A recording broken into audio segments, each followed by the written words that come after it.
Third slogan, too simple, you can't believe it. Too simple, the self can't believe it. It's a problem with most of the people in the room, I think, perhaps. The self says basically, fuck you. I need this to be a little bit more complicated. I need to be able to wrap my great postmodern mind with all of its elegant conceptual structures around this experience. I need to be able to interpret, contextualize, and reframe it in such a way that it's mine. And that not only that, I could sell it. And that I could integrate it into my psychotherapeutic modalities. And I could integrate it into my relationships. And I could integrate it into my work situation. And that I could somehow make a big deal about it. Doesn't the self say things like that? This is boring. When are we going to get out of here?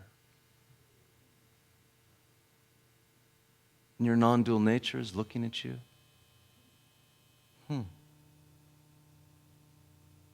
When are you going to relax? Enlightenment is really quite simple. It's here right now. When are you going to relax? We're almost at the end. It's almost done. When are you going to relax? I'm taking the voice of ordinary mind. Come on, self. Don't you get it? You're not in control of this game. You're dancing in a much larger space. When are you going to start to shift your center of gravity? You think you're running this show?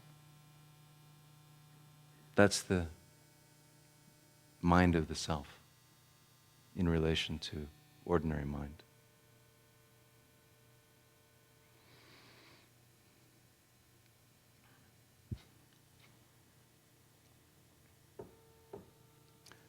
The fourth slogan, too good, you can't accept it.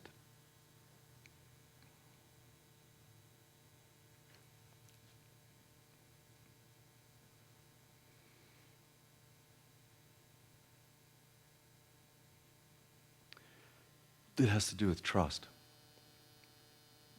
This whole path has everything to do with trust. The whole reason for the gradual path is to build up one thing, trust. Trust and confidence. Right now, we could say that the center of gravity in the room is at whatever level, we could say it's at in relation to the charts, but we could say that the center of gravity has a common denominator of dualistic fixation.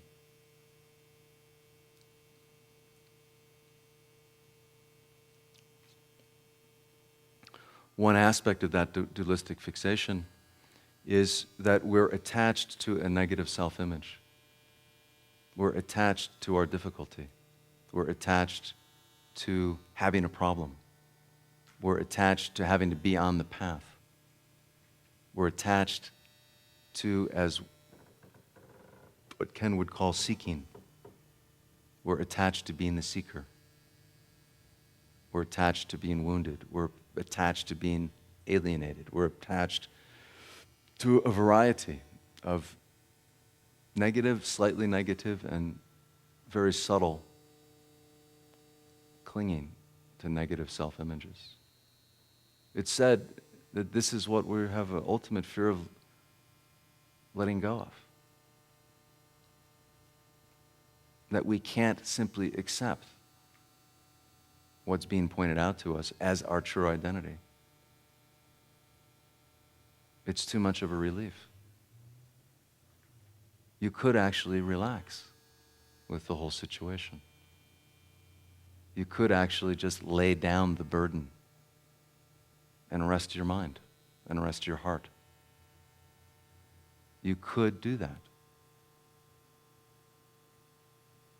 This is ordinary mind speaking again. You could do that. You could relax. The future is not yet here. the program is not over. The past is dead. This very moment has at its core no conceptual basis. You could fall or release or relax into that.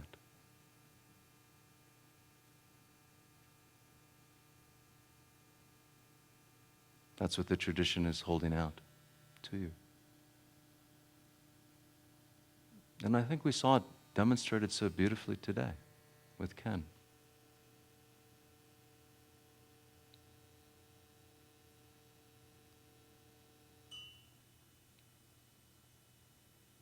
For most of us, if we were in that physical shape, we wouldn't even come, wouldn't be able to come. But he's shifted his center of gravity. He's shifted what he's identifying with to something else other than this body with all of its attendant concepts and needs and functions and expectations, etc. Who got help from Colin to walk out of the room? What got help? Who or what lost its balance or was unable to fully find its balance? If he would have chosen to identify with the wounded Ken, the slightly less than perfect Ken, then as he put it, he would go down that slippery slope into the angry, wounded child in that direction. But because his identification matrix has been exploded so profoundly, he's able to give a really brilliant talk, able to meet us, and able to keep self-liberating whatever contractions were occurring. That's the invitation. That's the actual ground of being. Learning how to trust that is the purpose of the path. That's your inquiry.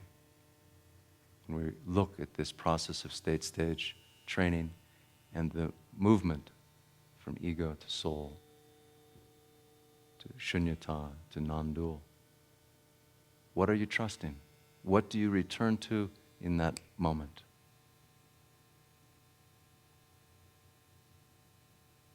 When the "Hey!" happens, what do you return to as your reference point?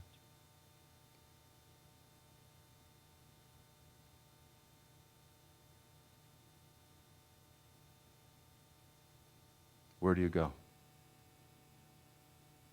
That's your inquiry. That's called the path of Dharma.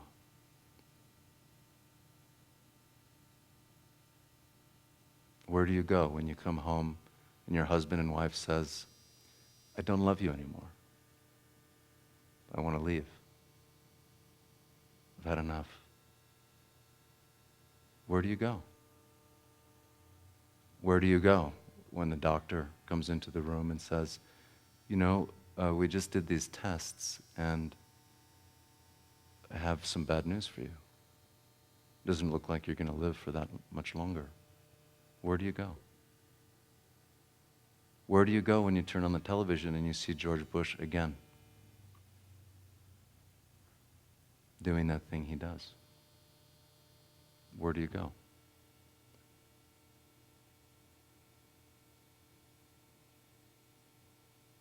The invitation of the tradition is to rest in suchness. The whole purpose of the tradition is to finally arrive home. That's the purpose of this whole thing. If we can find our true home within ourselves, then we can begin to create true community.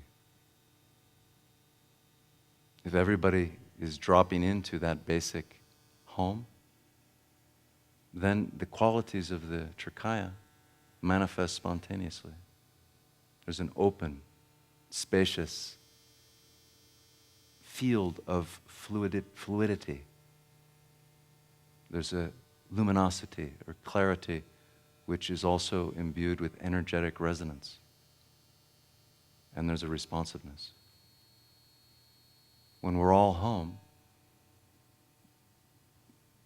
that can happen.